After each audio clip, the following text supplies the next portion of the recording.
Pengertian demokrasi menurut KBBI atau Kamus Besar Bahasa Indonesia. Nah, jadi pengertian KBBI adalah bentuk atau sistem pemerintahan yang seluruh rakyatnya turut serta dalam pemerintahan dengan perantara wakilnya.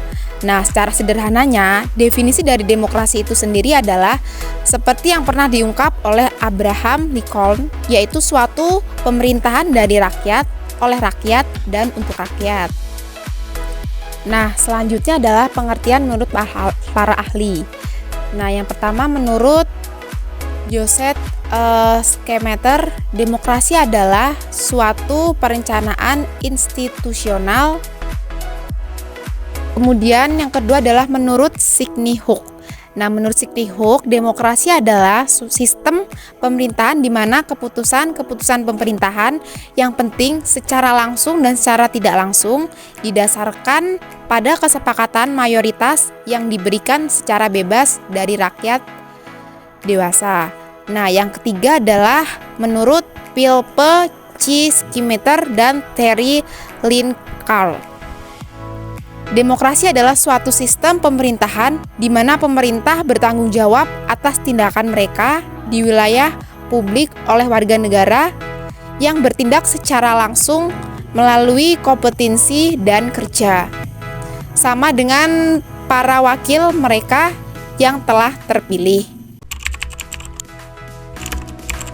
Jadi, ada beberapa jenis demokrasi jika dilihat dari berbagai perspektifnya, yaitu yang pertama, demokrasi berdasarkan prinsip ideologi, dan yang kedua, demokrasi berdasarkan penyaluran kehendak. Demokrasi berdasarkan prinsip ideologi dibagi menjadi 4, yaitu yang pertama, demokrasi liberal. Demokrasi ini adalah demokrasi yang menitik beratkan pada ideologi liberalis yang cenderung mengakui kebebasan individu berdasarkan hak perseorangan dalam suatu negara.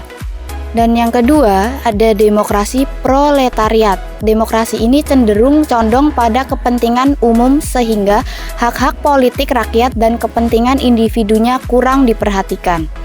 Yang ketiga, demokrasi ini didasari dengan paham sosialisme dan komunisme sehingga mementingkan kepentingan negara dan umum saja. Yang keempat atau yang terakhir adalah demokrasi Pancasila. Demokrasi ini adalah demokrasi yang tidak hanya mencakup bidang politik saja, tetapi juga memperhatikan bidang lain seperti ekonomi, sosial, budaya, kepentingan kesejahteraan rakyat diwujudkan dengan musyawarah dan mufakat yang mengutamakan kepentingan bersama. Dan yang kedua, demokrasi berdasarkan penyaluran kehendak rakyat.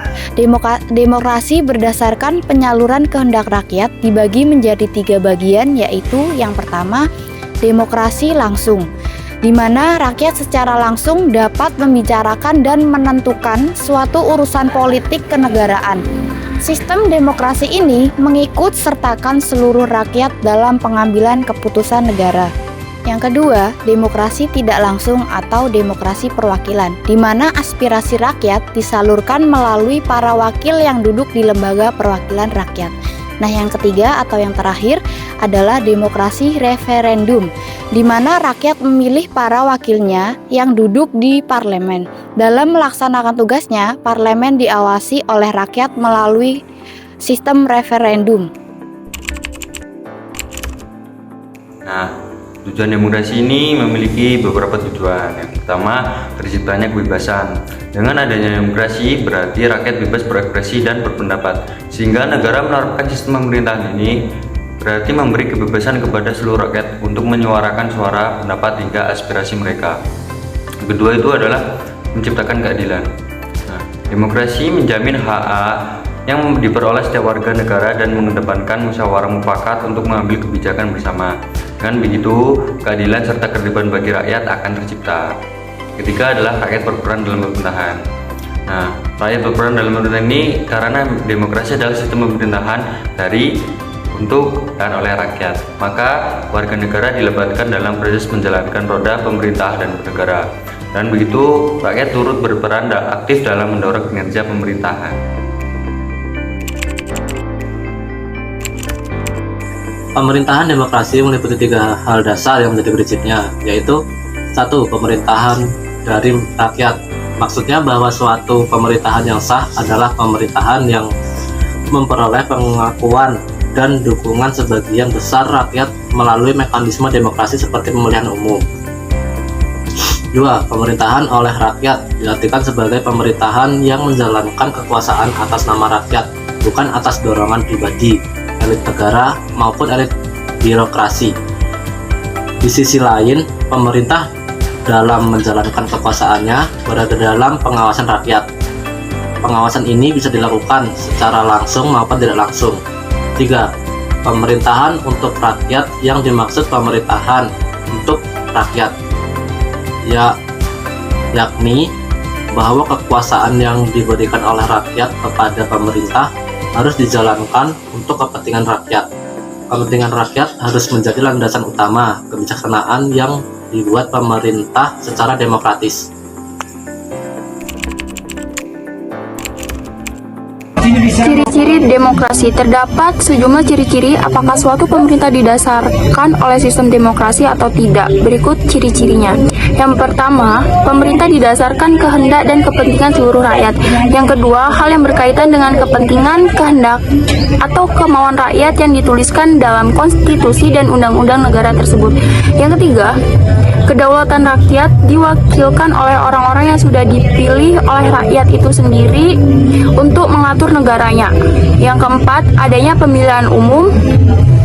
Yang kelima, partai politik menjadi media atau sarana untuk menjadi bagian dalam melaksanakan sistem demokrasi. Yang keenam, adanya pembagian dan pemisahan kekuasaan. Dan yang terakhir, adanya tanggung jawab dari pihak yang sudah dipilih untuk ikut dalam pelaksanaan suatu sistem demokrasi. Selain itu, keputusan berlandaskan aspirasi dan kepentingan warga negara. Terus yang kedua, menerapkan ciri-ciri konstitusional. Dan selanjutnya terdapat sistem kepartaian. Maksud dari sistem kepartaian ini adalah sarana atau media untuk melaksanakan sistem demokrasi. Dengan adanya partai, rakyat juga dapat dipilih sebagai wakil rakyat yang berfungsi menjadi penerus aspirasi. Tujuannya tentu saja agar pemerintah dapat mewujudkan keinginan rakyat. Kemudian memiliki perwakilan rakyat. Yang dimaksud, Indonesia memiliki lembaga legislatif bernama Dewan Perwakilan Rakyat atau DPR yang telah dipilih melalui pemilihan umum, sehingga urusan negara, kekuasaan dan kedaulatan rakyat kemudian diwakilkan melalui anggota DPR ini.